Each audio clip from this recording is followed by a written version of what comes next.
Now we are going to learn the hierarchy of all the parser. So let's start with the LR0. LR0.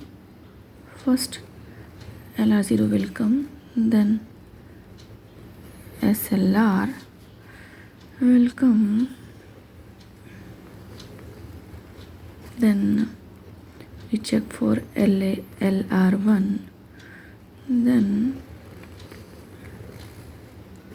we check for CLR1, and after that we can say whatever will come unambiguous,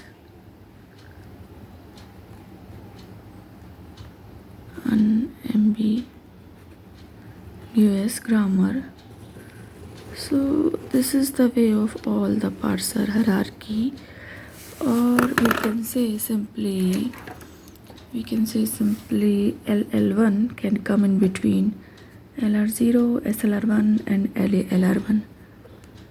In between this what can come? LL1, or here it can be CLR1 or LR1, or LR1. So we can say some unambiguous consider as LALR, some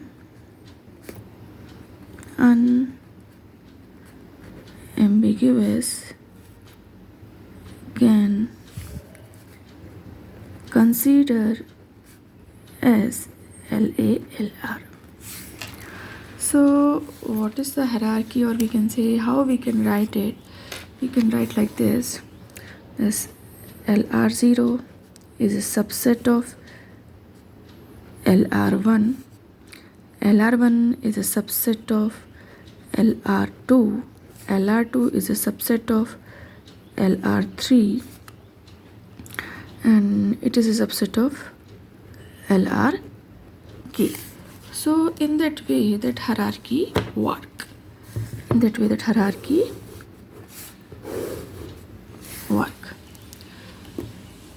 Or we can say LL1 is a subset of LR1. So LLK will be subset of LRK. So we can say simply that LR parsers are more powerful comparing with LL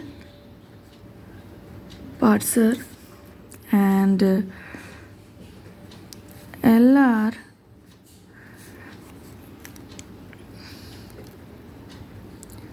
parsers design is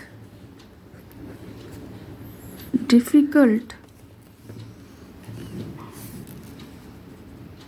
comparing with LL parsers, or we can say simply LR parsers, or we can say bottom-up parser is costly comparing with LL parser.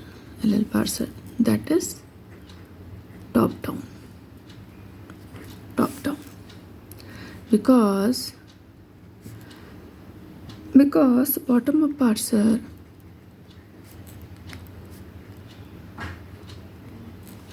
parser table size is equal to 2 into top down parser table size. So we can say LR parser bottom up is costly comparing to LR parser because bottom up parser table size is equal to 2 into top down table size. So these are few important things which we should know about the parser hierarchy and how parser is related to LL bottom up and top down.